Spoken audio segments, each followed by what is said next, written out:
షాద్ Nagar town కి just 500 metres radial distance లో NH44 కి మనకి నేషనల్ హైవేకి బెంగళూరు హైవేకి జస్ట్ వాకబుల్ డిస్టెన్స్ లో మనకు ఒక అద్భుతమైన ప్రాజెక్ట్ అనేది తీసుకొచ్చేసాను. చుట్టూ 100 and 150 ఫీట్ రోడ్స్ తోటి మనకి మధ్యలో R2 జోన్ లో మనకి ప్లాట్స్ అనేవి అవైలబుల్ లో ఉన్నాయి.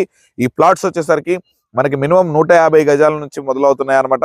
మీకు కేవలం 30 లక్షల నుంచే మీరు 150 గజాలలో కేవలం 50 లక్షలకే ఇండిపెండెంట్ హౌస్ అనేది కట్టుకోవచ్చు. మీకు కనుక 100 స్క్వేర్ యార్డ్స్ లో హౌస్ కనుక ప్లాన్ చేసుకున్నట్లయితే జస్ట్ కేవలం ఒక 35 to 36 lakhs లోనే మీరు హౌస్ అనేది కంప్లీట్లీ మీరు దీంట్లో ప్రొవైడ్ చేసుకోవచ్చు అనమాట. ఇంత మంచి ప్రాజెక్ట్ లో డైరెక్ట్ మీరు ప్లాట్ విజిట్ చేయాలన్న మిగిలిన అనుకున్నా పైన కనిపిస్తున్నటువంటి సుహాసిని గారి నెంబర్కి అయితే కాల్ చేయండి. ఈ అప్రూవ్డ్ ప్రాజెక్ట్ వచ్చేసి మొత్తం HMDA with RERA approved project అనమాట. మనకి ఔటర్ రింగ్ రోడ్ కి జస్ట్ కేవలం ఒక 20 to 25 minutes లో అయితే రీచ్ అయిపోతాము. అలాగే శంషాబాద్ కి వచ్చేసరికి కేవలం ఒక 35 minutes లో అయితే రీచ్ అయిపోతాము. మనకి హైవే వచ్చేసరికి జస్ట్ వాకబుల్ డిస్టెన్స్ లో మనం బై రోడ్ అయితే మనం జస్ట్ ఒక 2 minutes లో అయితే రీచ్ అయిపోతాం అనమాట. సో గైస్ ఇక లేట్ ఎందుకండి, ఈ ప్రాజెక్ట్ విజిట్ చేయాలంటే వెంటనే పైన ఉన్నటువంటి సుహాసిని గారికి అయితే కాంటాక్ట్ చేయండి. Thanks for watching. Have a nice day.